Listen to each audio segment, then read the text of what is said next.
Okay, hello everyone. Welcome to our Monday afternoon seminar. So today it's a great pleasure to have with us Leandros Perivoularopoulos from the University of IFT-UAM. So Leandros doesn't need an introduction. He's one of the well-known, renowned experts on data analysis, tensions of the cosmological constant model, modifications of gravity, and so on. And today he will tell us about tensions of the ΛCDM. Please. Thank you, Sava. It's a pleasure to be here again after a few years. It's a great pleasure to see such an advanced and nice campus here. We also see, of course, that we also have an influx of students from Ioannina, former students from Ioannina here to the IFT. Now there are 3 former students from Ioannina here. Sava, my first PhD student, is the one who opened the path, and we have George Anestas, who is also my former student, and we have a third one who appeared. It's very nice to see this influx of people from Greece coming here, and I hope it will continue in the future. So what we are going to talk about today is some broad overview of what I consider to be the current landscape of the standard cosmological model with respect to tensions. And I will be using these 4 recent papers we have produced during the last few months.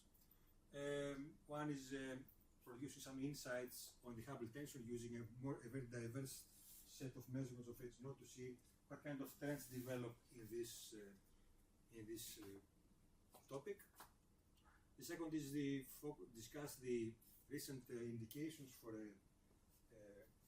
equation of state parameter which crosses the phantom divide line, and discuss some theoretical implications of this effect with respect to modified gravity models. Then discuss one possibility which could resolve the Hubble tension, and so that's this a no-go theorem, that is, you cannot assume that the baryon-acoustic oscillation miscalibration could allow late-time solutions of the Hubble tension to resolve the tension, so this is essentially a no-go theorem. And finally, I will discuss briefly the S8 tension, recent measurements which could seem to be conflicting with each other, to get an update of what's happening in this aspect. So the outline of the talk, I will start a very brief discussion of the current landscape of precision cosmology, the advantages and problems that develop on the standard model, the ΛCDM. Then I will focus on the first tension, the Hubble tension. I'll give an update of various measurements and what are the trends with respect to this tension, what is the tension between, what are the assumptions hidden there.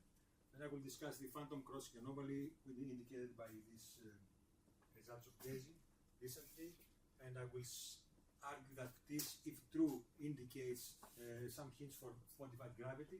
Modified gravity is the simplest and most physically motivated approach if in fact these data are correct. Then I will discuss the S8 tension and give a very recent perspective of the recent measurements, what kind of disagreements seem to develop in this area, and what could be the implications for the future of this tension, which seems to be diminishing but not quite based on very recent measurements. And then I will conclude and summarize. So let's start with the landscape of precision cosmology. We have the standard model, which you all know has only 6 parameters, and it has very good agreement with most data, but however there are some developing some challenges, some tensions between early time and late time universe predictions, measurements, which seem to be giving inconsistent values for the parameters, for the Hubble parameter, for the S8 parameter, etc. And so this requires some attention to see where it does really come from, and it's really just early time versus late time, or it's something else which is happening there. So the focus of this talk, as I said, will be first of all to discuss the Hubble tension and give an update of data and trends in this area, the Daisy evidence for crossing of the dark energy phantom divide, and the S8 tension as a persistent mismatch in the amplitude of fluctuations, and see what is the current status of these three developing tensions of ΛCDM.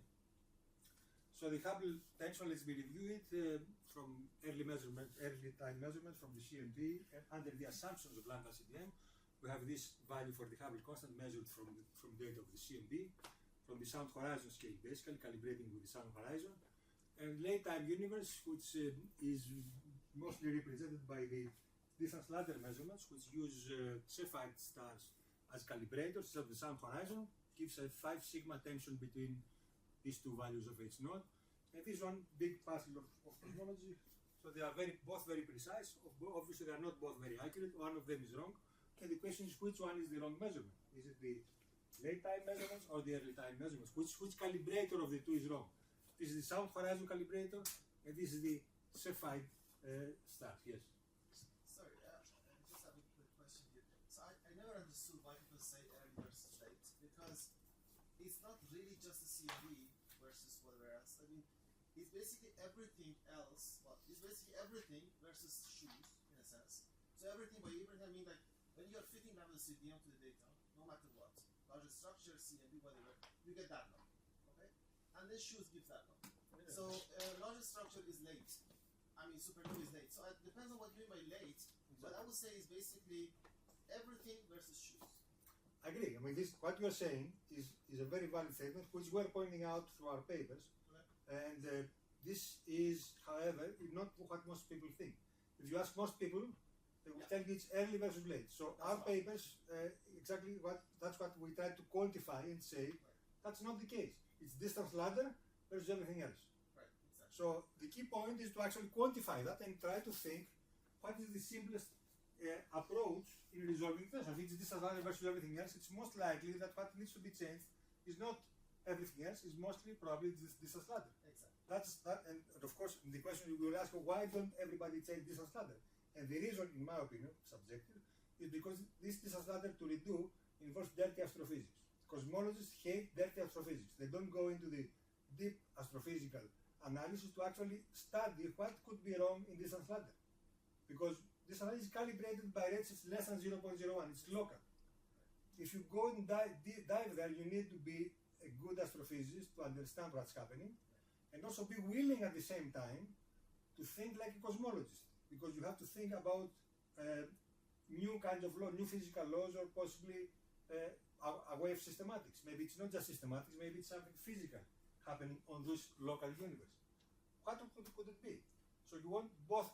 Astrophysicists hate new physics, hate new physical law. They will tell you it has to be systematic. They look for the systematic, they don't find anything. And when you tell them possibly look for new physics, they say it's crazy. Cannot even think about that. So it's more a sociological kind of situation as we face it now, in my opinion. Yes. To understand, because I am not in the field really, what you said, yes. So, is there any other late measurement, so to say, that can measure H naught without being degenerate with something else, so that you need Exactly, blank in order to take the degeneracy that gives the somebody? Yeah, there are lots of other things, and I will briefly discuss. There are lots of other ways to measure H naught without distance ladder. You can use, for example, other kinds of probes, like which are not calibrated. What is distance ladder? It means you calibrate using very local astrophysics, and you extend the calibration to higher redshift. You can go directly to higher redshift. For example, you can use mega masers, which are direct standard rulers at redshifts larger than in the Hubble flow, and you can use them directly to measure the Hubble constant. You can use cosmic chronometers, for example, another way, which you basically use the change of age of galaxies versus redshift. If you want the dt over dz, you can measure this, then you can infer the Hubble parameter. There are lots of other ways to actually do that. And the question is, what are these other methods indicate for the Hubble parameter? Are they used in one direction or in the other? Of course, they have bigger uncertainties. They are less precise. So people usually assume that they are consistent with shoes. And so the argument is that even if they are not consistent with shoes, because they have big uncertainties, eventually they will come on the shoe side. That's what this is the common perspective. Okay, so they don't serve to discriminate between one and the other. What's that? They cannot discriminate between. Yeah, these intermediate measurements, if you take each one individually, they cannot. But if you take them all together, as we did, then you start to see something. So the key point is that put them all together. Not everybody, not each one separately, because each one has big uncertainty, so you say it's more or less consistent. It's shoes which is very precise, this is the right one. But take them all together. That's the key point. So this is exceeds 5 sigma right now, and challenging the completeness of ΛCDM. The question is which one of the two is not accurate. So the question I'm going to discuss is the following: is the source measurement a representative of all sound horizon free H0 measurements? And if not, what's happening there? Now, the second tension, which has been with us for several years, is the S8 tension, which is has to do with the strength of growth of structure. And this is parameterized, for example, by this parameter S8, which is the product of sigma times the square root of omega matter, the density of matter, times the amplitude of fluctuations at 8 average at 8 megaparsecs, RMS 8 megaparsecs, and this basically indicates essentially the efficiency, how efficient is the growth of fluctuations in the local universe, and of course based on either the prediction from the primordial fluctuations from the CMB, which predicts a high value of H0, assuming again ΛCDM and general relativity, of course, and of course the primordial fluctuations, then you get this number. But if you measure them directly, for example, using weak lensing, you seem to be getting lower value. Now this has been changing recently with the new kids results. I will discuss about that. And in fact, there is some internal tension in this kind of late measurements. There are different measurements measure different things. And so the question is, what is the current state of S8 measurements? And does this kind of bifurcation persist right now, or we have some kind of different situation? And the new challenge is the baryon acoustic oscillation data, which measure the expansion rate of the universe at various redshifts using a standard ruler, as it's depicted at lower redshift, this sound horizon essentially as it's projected on the large scale structure.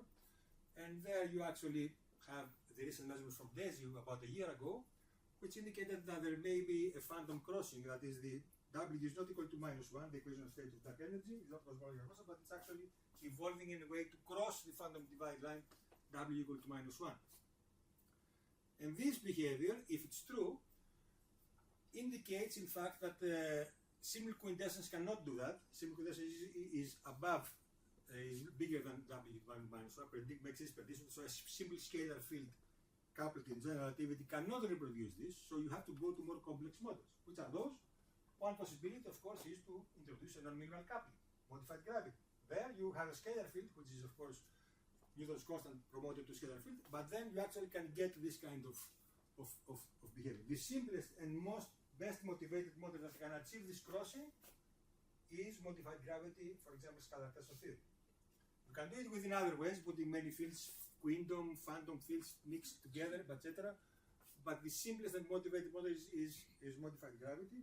So, in my opinion, if this is verified by other data, by Euclid, for example, this will be a first indirect hint for some modified gravity effects.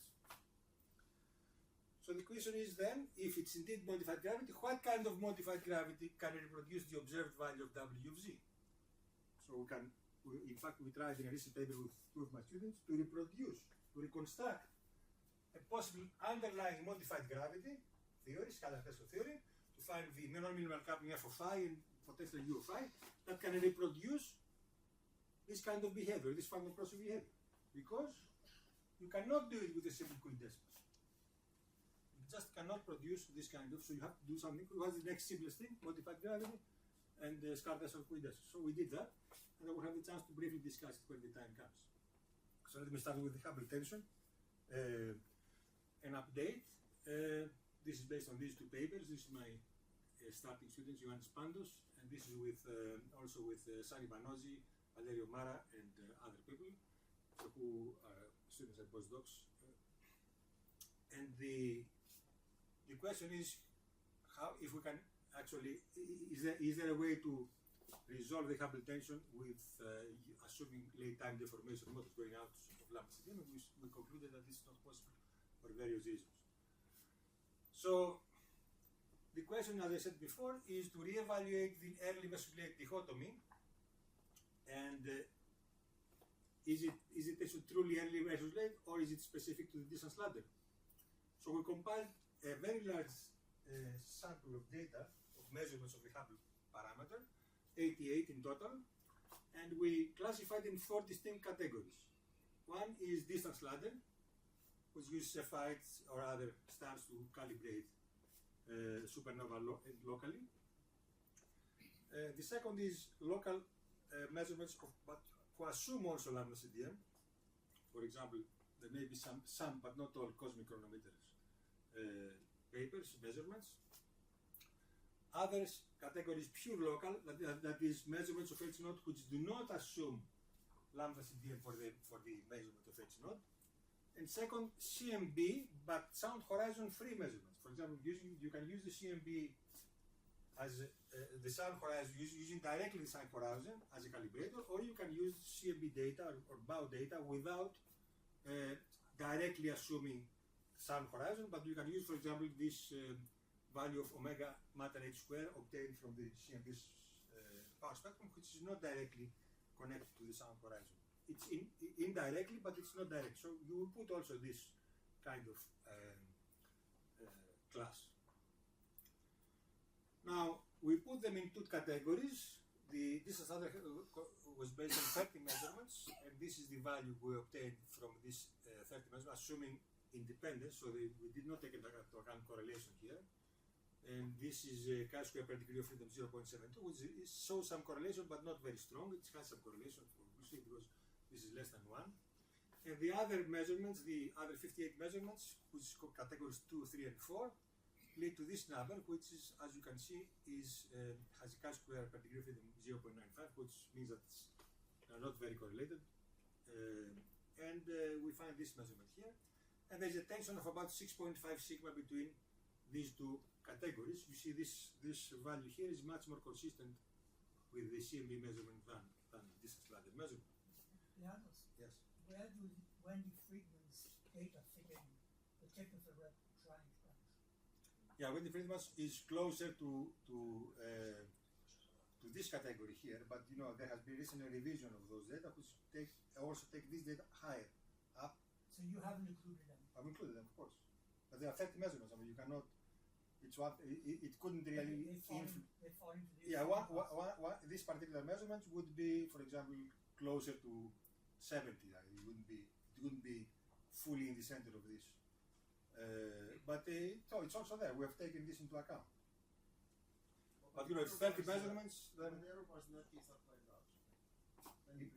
yeah, they were like quite large. But also there has been a revision, as I understand, and it has Even shifted. the revision, I think the error bars are large. Quite large. So it's not as. Yeah, so I mean, they don't really say it. So anyway, even if we redo this, assuming there's a covariance matrix between these measurements, and we put various reasonable values, the tensions remain significant at 3.9 sigma, even if accounting for correlation. So these are just showing, don't try to read anything here, just showing these measurements. This is the distance ladder measurements. So this is the Friedman measurement you mentioned here, which, for example, is one of these measurements. And there's another measurement here from Friedman, 2021, which is here. So anyway, we have included these measurements, and these are the lambda CDM assuming local measurements assuming lambda CDM. These pure local measurements which do not assume lambda CDM, but assume other models like astrophysics also. It's not completely model dependent, it has some astrophysics assumptions, and gravitational waves, for example, are here, etc. And this faster interference, etc. And this is CMB sound horizon free measurements. Papers by Pogosyan, for example, here are prevalent. And there are also other similar papers which also show this kind of trend for low value for H naught. So the distribution of probability distribution of those measurements. Here you see the SUS measurement, not the most precise. It's slightly older to 32. There's a more precise, but about the same average value, the same mean. And here the CMB, and you see here the categories. This is the distance ladder mean and variance, and these are the various cases. This is the lambda CDM dependent case, which sits closer to CMB. Then this is this CMB sound horizon free measurements, this intermediate, and this is the independent of lambda CDM measurements, which are more direct from this local measurements, and you see if you combine all of them, you get this mean and uncertainty, which is corresponding to this curve. And you see it's significant tension with the pure distance ladder measurements. So there's an internal tension also within this the sound horizon, the distance ladder free measurements, but it's not very significant. They are more or less overlap. So now, given this landscape, it comes now to review a little bit the approaches to resolving the Hubble tension. This is the situation since the 2018 Planck result. This is the well-known plot from the Planck 2018. This is the Rees measurement, the typical SUS measurement. At the time was 74. And here these are some of the Barron acoustic oscillation measurements. And the sound horizon calibrator, assuming lambda CDM, comes and hits H at z equal to 0 at this point. So the question is, how do you make these 2 points, this prediction from the CMB plus lambda CDM, to come and agree with this point? That's the question that one can ask.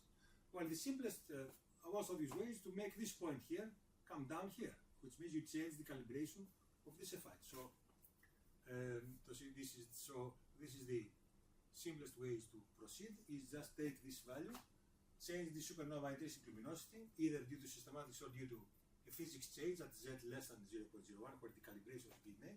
And so you move this blue point down and bring it closer to the CMB. This approach has not been discussed very much in the literature, apart from very few papers, but it's one very, very, very reasonable approach. Simple also, because there you have just this point. So if you do that, you also make it agree with one-step measurements which are independent of the sound horizon, as I showed in the previous reference. So you have a bonus, not only meet CMB, but also meet other one-step measurements which are independent of the sound horizon. So if you do that, you have everything to become consistent. The second approach is to change the sound horizon scale, in which case you bring up all the baryon acoustic oscillation points and the, of course, the original ruler, the sound horizon, and in that case this whole curve goes up and hits this point here, but then it keeps missing this part here, which is the one-step measurements without sound horizon. So you have to somehow say that most of these people are incorrect, so you bring this up, but then you miss this red point, which is one-step measurements without sound horizon. So it's one approach with some problems, but it's been the most popular approach. I mean, if you ask the big majority of the community right now, they will tell you that probably this is the way to go. Change the sound horizon, even though it has various problems which I'm not going to have time to discuss. The third approach is you deform the Hubble expansion history from lambda CDM, you deform it at the end and you make it hit directly this SUS value. Very reasonably. This is the first thing to think, in fact.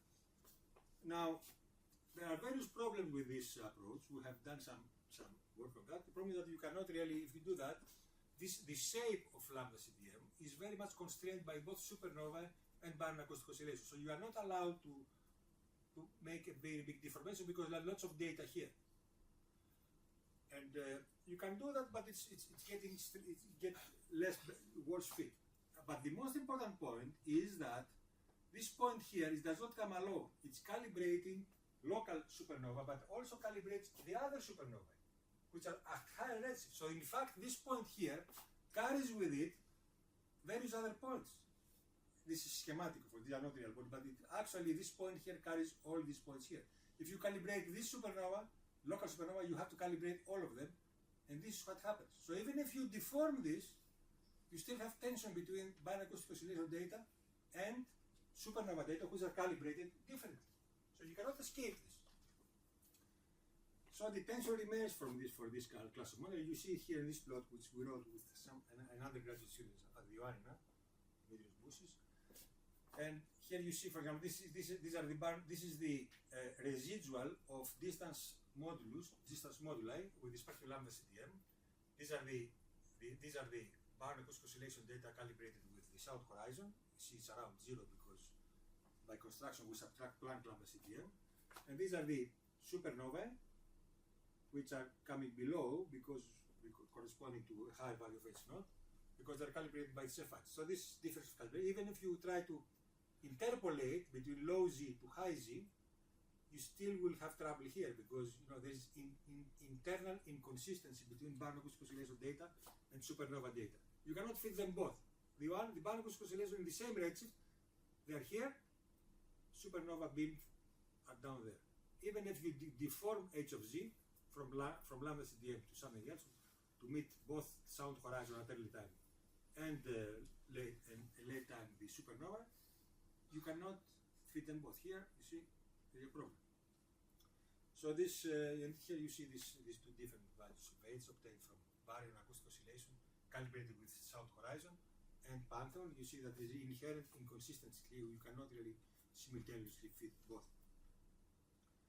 So how could we rescue lambda CDM then? One can say there's one final hope for how can one rescue these deformation models. There's one final hope. You can say the following: these data, all these bound data, are incorrect. Why are they incorrect? Because they assume a fiducial cosmology. They are made assuming to convert angles and the redshifts to distances to make the correlation function and the spectrum to find the feature of the Barron acoustic oscillation. You have to assume a fiducial cosmological model. And here they assume lambda CDM. So if you had assumed a different cosmological model like this interpolating model, maybe all this data will go down here and agree with supernova. So this is the last hope for this class of models, that the fiducial model used to construct this data is incorrect, is because you use lambda CDM for this, and then you use a different model like a phantom model to interpolate, to deform h of z, and so this you shouldn't do that. So we try to do this with this to assume, okay, let's assume that the Barron acoustic oscillation data assumes a fiducial lambda CDM cosmology, but this could bias this measured angular scale of Barron acoustic oscillations and lock us to artificially low H notes, while if we had used a different fiducial cosmology, we could in fact have obtained consistency between the two data sets. Now, so we assume there's a way to do that. I assume a miscalibration. We assume that in fact the true angular scale for Barron acoustic oscillations is different from the observed one by some parameter epsilon, where epsilon is best chosen to bring all this Barron acoustic oscillation data down to the supernova and make this thing consistent, and so try to see what would this mean. So anyway, here is the idea. This is the measurement for the Barron acoustic oscillation. This is the angular scale.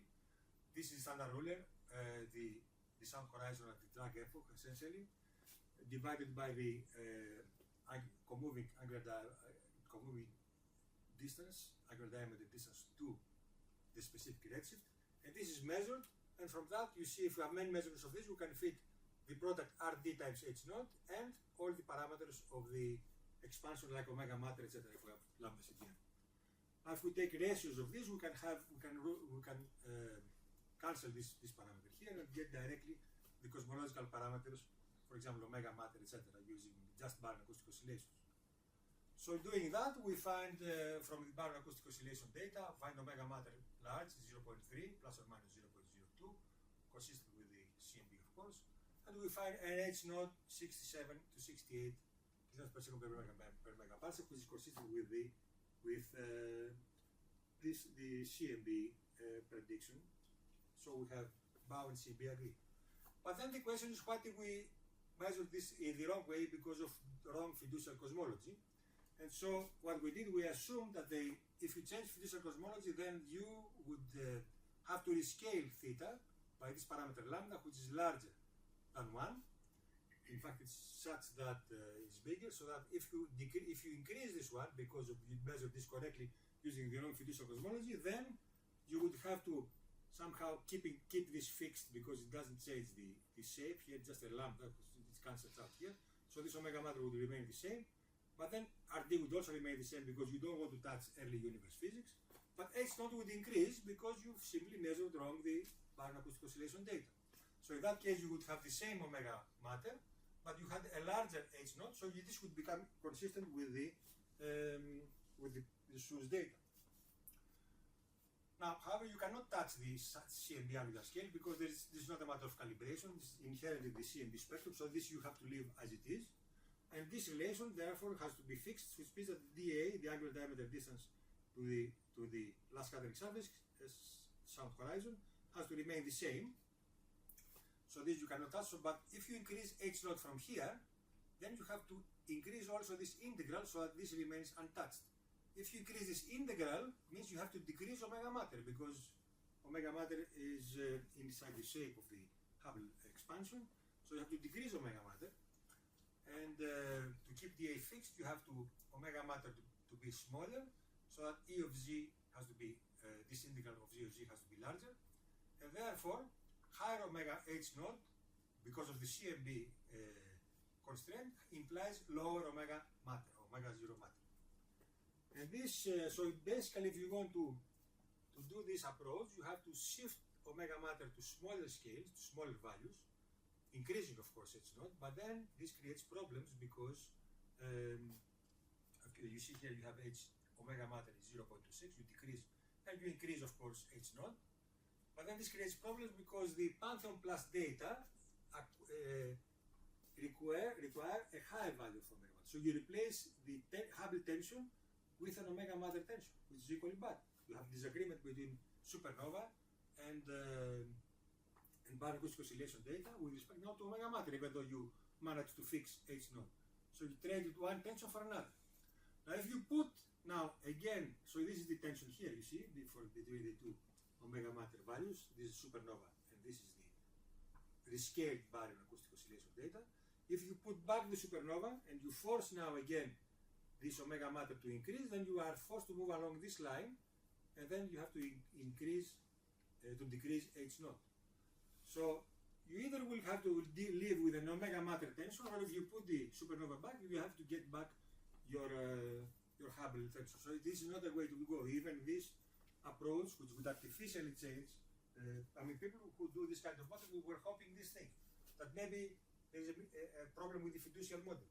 You have the wrong fiducial model, so you can save this in this way. This cannot be saved even with this way. So this approach has serious problems, and that's why people have now recently stopped working on that. And here you see, of course, again this fact that the h naught becomes smaller again if you put also the supernova data into the gate. Now let me come to the next tension. This is the DESI-DR2 phantom crossing anomaly. And as many of you know already, since about a year ago, the DESI data release 2 data produced some evidence for phantom crossing, which is dynamic antagonism which crosses the phantom divide line. There is a trend, this reconstruction shows a trend from phantom region at early times to quiescence region to W of z larger than -1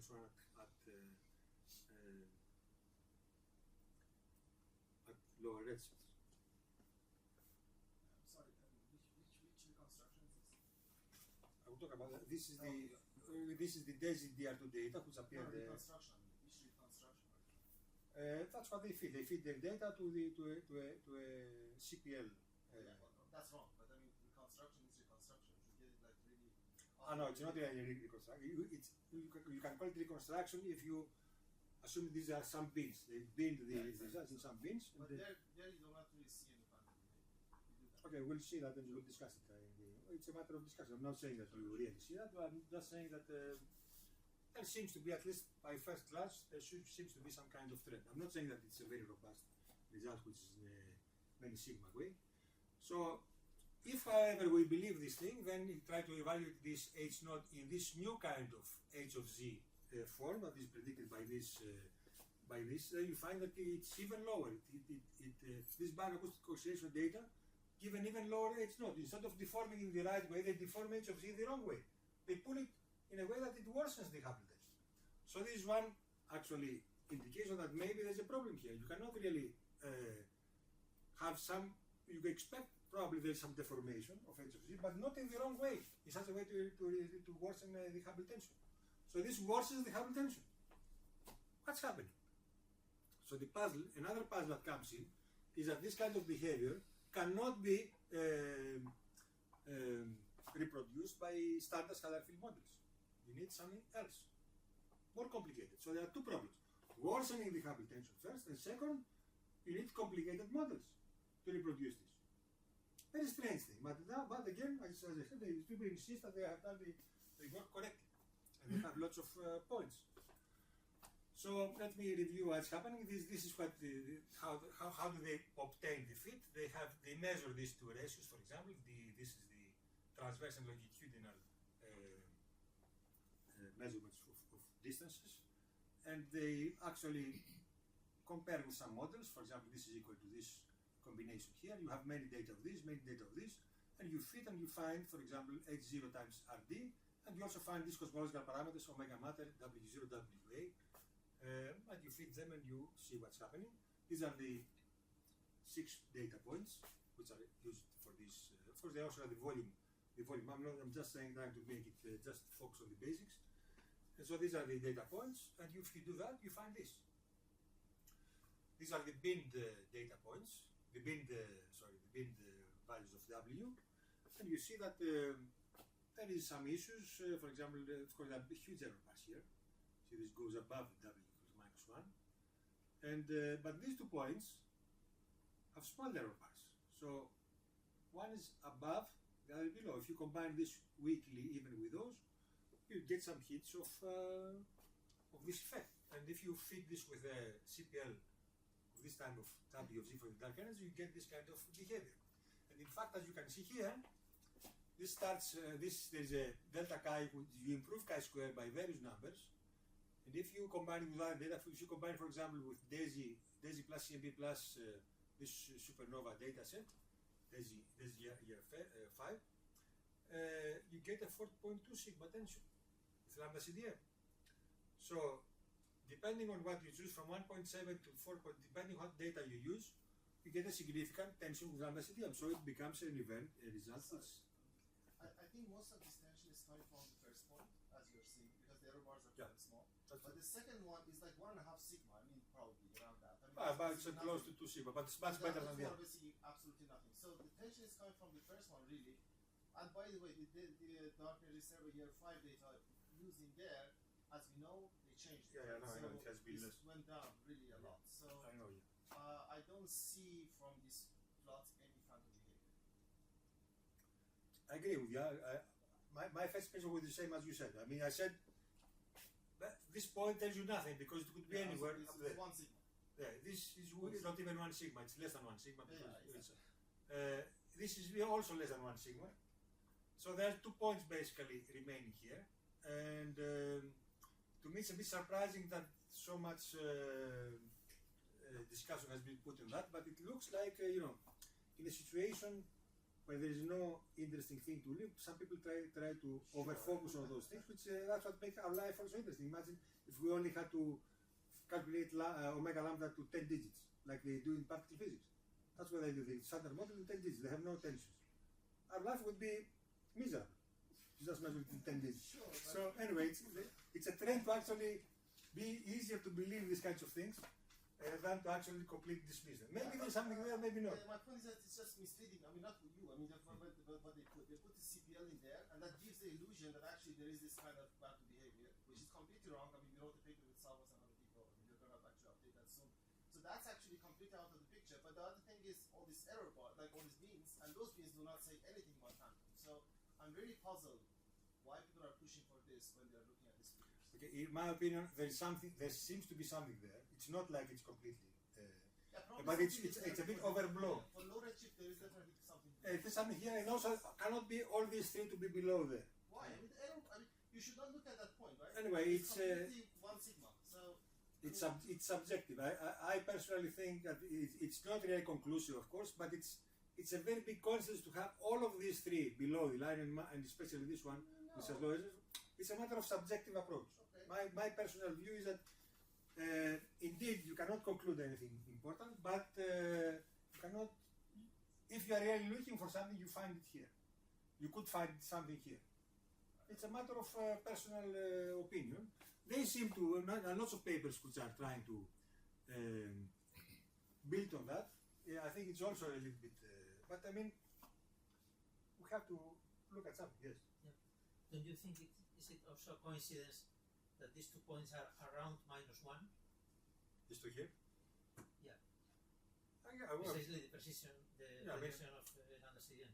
what would you? Yeah, exactly. Of course, it had to be close because we know lambda CDM is not such a bad model. Everything has to be close to -1 by construction because we know so far that lambda CDM is not very far from reality. So, and whatever you would do, so what I would expect is that this would be above, this would be below, then the other would be higher, the other below. You would expect some zigzag nature.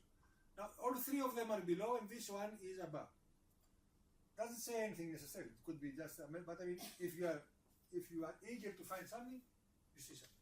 If you love lambda CDM, you see nothing. It's a matter of approach.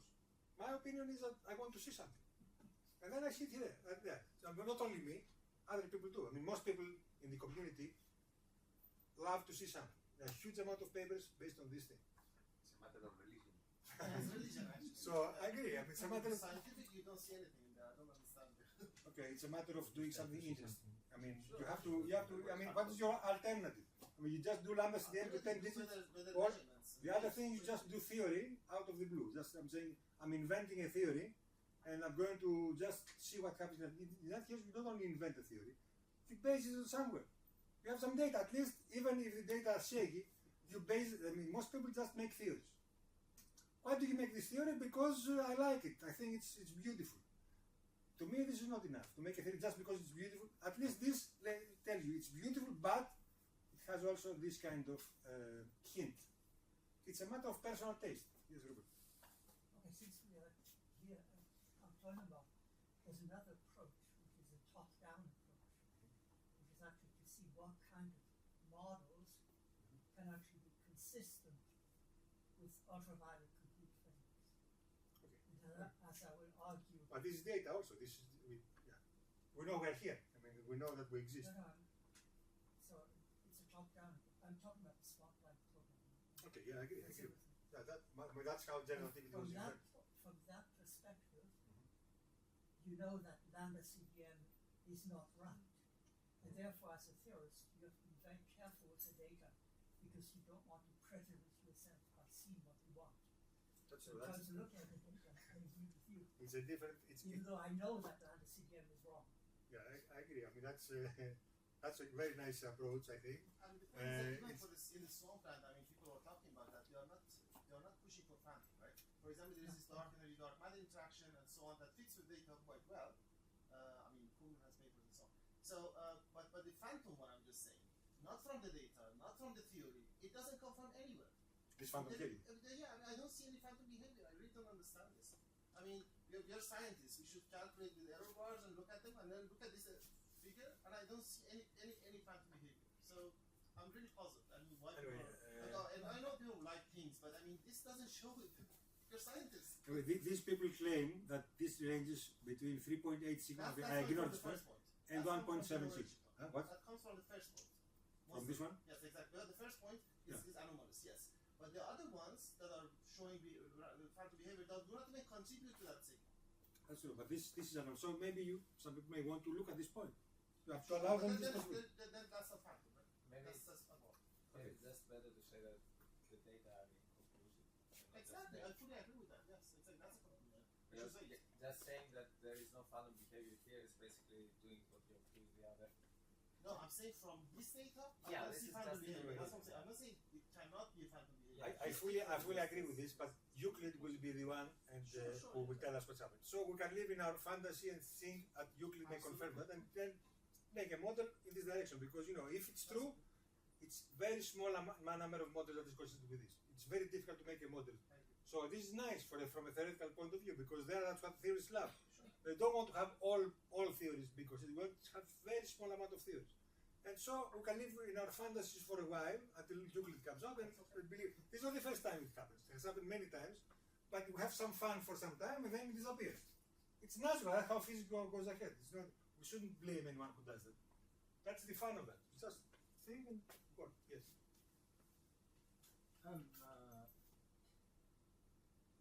So are we going into this debate right now that has opened Yashar, but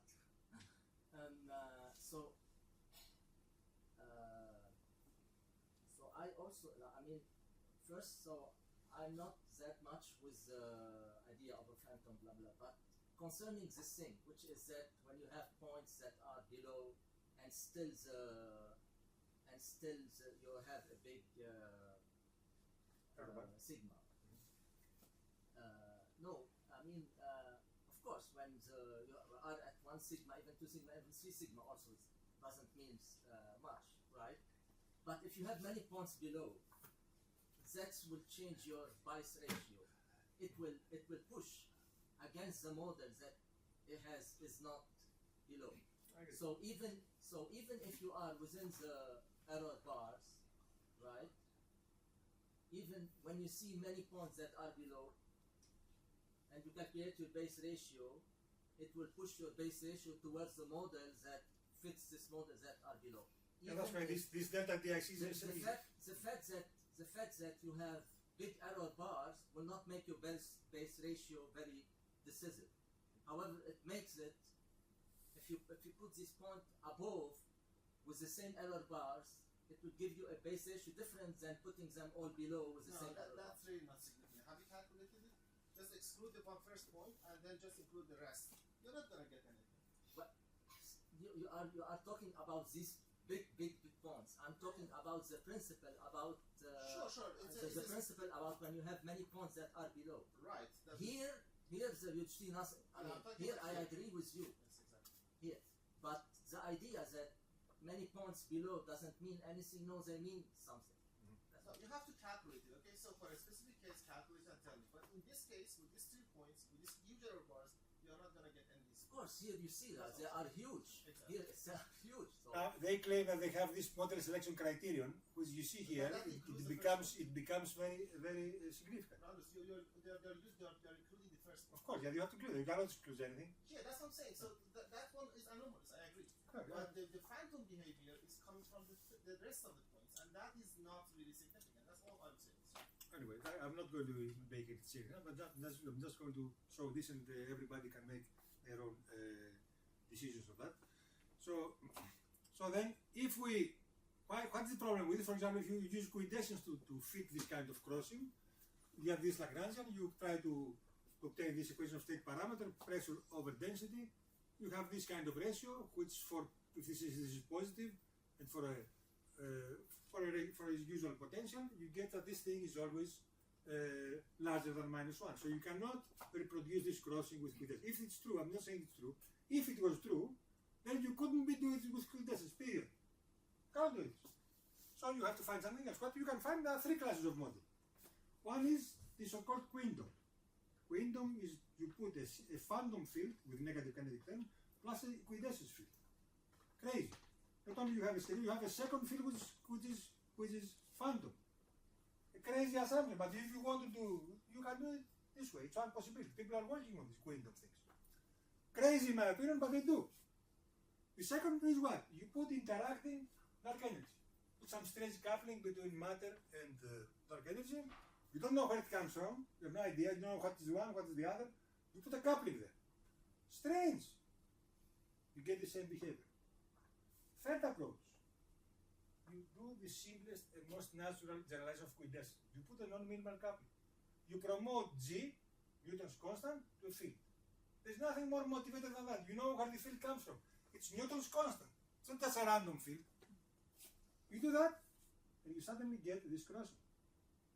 A very well motivated field produces you this crossing. This is the next simplest and well motivated, because it's better than quintessence, my opinion, because quintessence you don't know where this field comes from. It's a field. God gave it us. Here's not a field. It's Newton's constant. You know it exists. So that's what we try to do. So this is the. I just want to show that it worsens the Hubble tension. You see this green line brings you. This is h of z corresponding to this behavior. It worsens the growth. You see this gives you an h naught 64, which is worse than everything else. This is a phantom which would be deformation model which would designed to fit SUS data. And this is lambda CDM from based on Planck, and this is WA from DESI plus CMB plus supernova. But the simplest one, DESI plus CMB, gives you a very low H naught. Worsens the growth, the Hubble tension, gives you an even lower H naught. crazy also. So what do? You try the most natural thing. You put a scalar field which you know it could exist physically, a scalar Pesson solution. So you put this Lagrangian, you just have a scalar field as before, but now you have the Newton's constant promoted to a non-Miller coupling f of phi. You know where this field comes from, and you ask the following question. Of course, this would give an evolving Newton's constant, and you ask the following: can this approach, first of all, reproduce this crossing? How much better is the fit? And also, can it produce also a higher H node? I mean, not making worse the habilitation, because then you also have to change your lines for the H node. And the answer is yes. It can do all these things. So we assumed an ansatz of this form for the Newton's constant. Just this design so that it's consistent with solar system. This m of 0 gives 1. M of large z also gives 1. So it's proof from all constraints from CMB and local physics. It's designed this kind of approach, and one can look at this parameter GA and try to constrain it, see what is the best fit value. And so we fit the data with this ansatz and with various parameterizations of this is CPL, this is various other parameterizations of W of Z, and you see that in all cases we get this kind of behavior for mu of Z. This is smooth here, it looks like it goes like that, but it has zero derivative here. It goes smoothly at 0, also goes smoothly at high redshifts, which is at A equal to 1. So at high redshift, which is at A equal to 0, goes smoothly, and at the present time also, so that it's proof from one constraints of local experiments, we get instead of getting this best fit for W of Z, we get this best fit, which of course it does not cross the phantom divide line in this case, but it's closer to the case where you would completely resolve the Hubble tension using deformation, H of Z deformation. So let's see, this is the value of H naught you would get with CPL simply with GR, and you get a somewhat improved with all data sets, somewhat improved value from modified gravity for H naught. Sorry, but you still don't show the tension, right? No, good, but you don't, at least you don't worsen. It slightly improves. It's not a final course. Of course, I'm just saying that you slightly improve.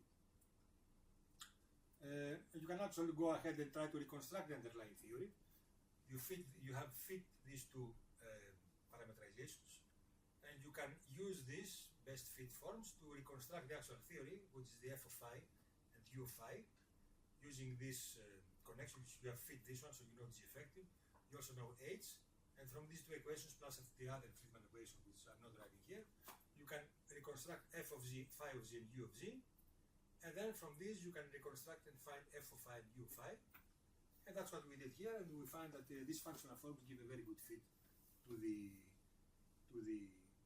data, to these best fit parameterizations. And you see that the various parameterizations for the W of Z more or less converge to this form of f of phi, which is very nicely reproduced by this functional form. And similarly for the u of phi. Now let me conclude briefly with the SA tension. A compilation of measurements of SA during the last several years reveals this is the landscape. These are measurements of S8. This is the prediction by Planck from the CMB. You see initially we had significant tension, but during the past few years, especially after the KIDS result, recently the SA tension seems to be disappearing. You see that recently the data seem to be moving across Planck, but then recently, about a month ago, the DES year 6 result came out, which revived the SA tension, showing that in fact, according to the legacy paper of DES, there is significant tension. These are the 4 points, brought us back down compared to S8. So this is an issue to actually look, and you see this is the per year, the average value of S8 published per year of publication, and you see that there is initial very large error bars, and slowly this was going towards the value of Planck, and then 2026 this point has moved again away. So this is an interesting thing to understand why there is a disagreement between the kids' results of weak lensing and the less result. Apparently there may be some kind of systematics or something else, we don't know, but there seems to be disagreement down here, which is another issue which one has to think about. So these are the two results. That's year 6 result, S8 0.789 plus or minus 0.012. This is the kids' legacy result from March 2025, which seem to be consistent within 1 sigma with the Planck expectation, while here this retains some tension at 2.8 sigma. So there are various things to consider here. I'm not going to go into any details. There is a way that they calibrate shear, they calibrate the redshift spins, redshift beams, because they are photometric surveys, so they cannot really, they're not spectroscopic determine redshifts. So these are some comparison with these two. This is the shear calibration with the different methods. This uses machine learning. This uses simulations. This is also using machine learning for redshift method calibration. This is using 9-band photometry, etc. So the most likely source of the disagreement is the sensitivity to redshift biases. Because they are photometric surveys, you may off by redshift beams, and this is there's a delta Z over delta Zi. That is there may be some overestimate or underestimate of the redshift. One finds this is the connection here, and of all the possible resources, this photo redshift calibration is the dominant one, can cause a delta sigma 8, delta S8 of 0.01 to 0.03, while the other possible, for example, intrinsic alignment, baryon-linear modeling, shear pipeline, shear pipeline, and blind protocol, etc., they are more or less less. So this is the most probable cause of this disagreement. So that's one thing to point out. This brings me to my conclusions. So the Hubble tension is best characterized as distance standard versus the rest tension, and late time solutions are constrained by unanchored supernova data, which, if they are included, they bring back the tension as it was before. The Daisy anomaly, there is some evidence, take away the strong, some evidence for phantom crossing, which is hard to explain in GR, but naturally accommodated in scalar test of gravity, which also helps somehow reduce the Hubble tension. And the SA tension, new compiled CMB by baseline solidifies the tension, but late time probes show bifurcation like this versus KITS.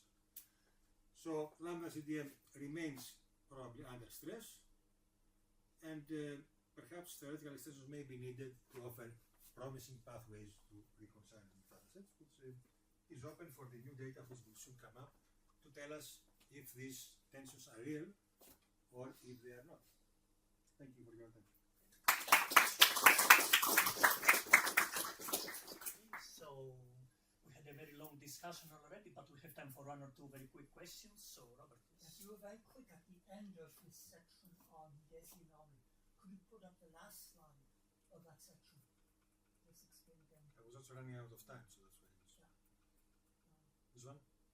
No, the next one. This one? Yeah. So. This? Okay. I guess 2 before. Go back a bit. This? Yeah, this I didn't understand. Okay. Let me go through in some detail. Now, it's good that you told me that. First of all, this is the original thing with general relativity. This is the best fit with general relativity. If you allow for modified gravity, you have to make some changes in the analysis. If you allow G effective to evolve, one of the, actually perhaps the most important thing you have to impose is that this affects the supernova themselves, the absolute luminosity of the supernova, this L. If G evolves, then the supernova themselves will also be evolving in terms of absolute luminosity. So you must take this into account. If you take this into account, and of course the also the growth data will change, of course, but the most important thing is this one, then your W of Z changes from this one. So this is the thing that so this is the effect of W where you've taken the modified gravity effects into the matter sector. Exactly, yes. Okay. Right. Into the supernova evolution. So there's a power law. You can see how the absolute magnitude of the supernova depends on G, and then you have to impose this into your analysis.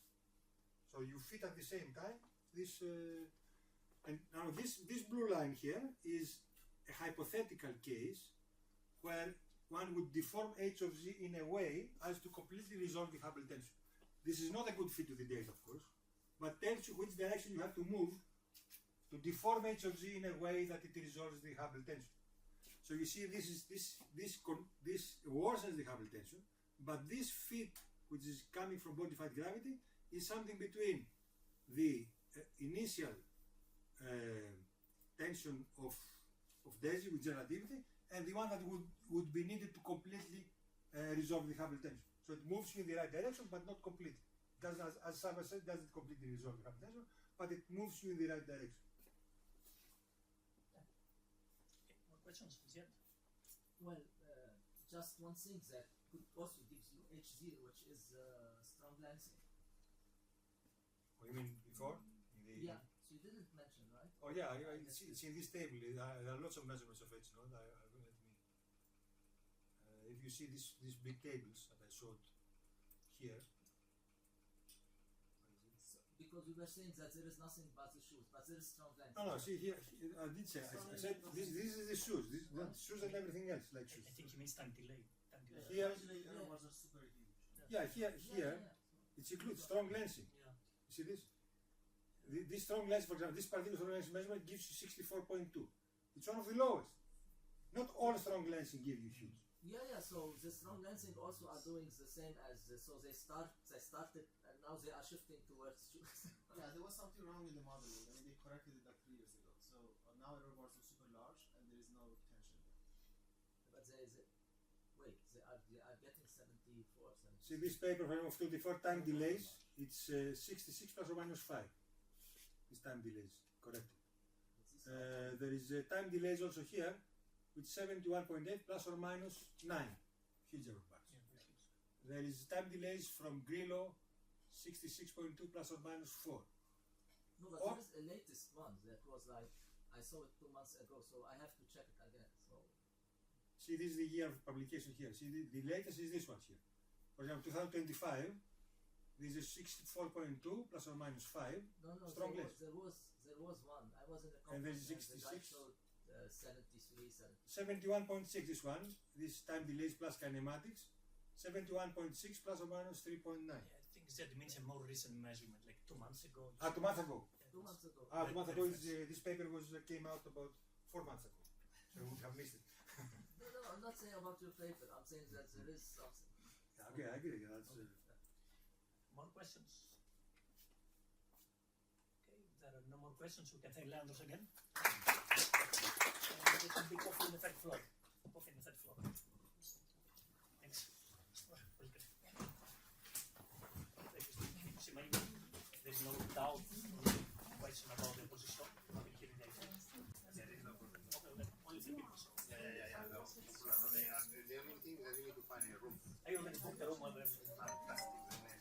If you are working. So the SIC is very strict with the deadlines apparently. They were like pushing very hard.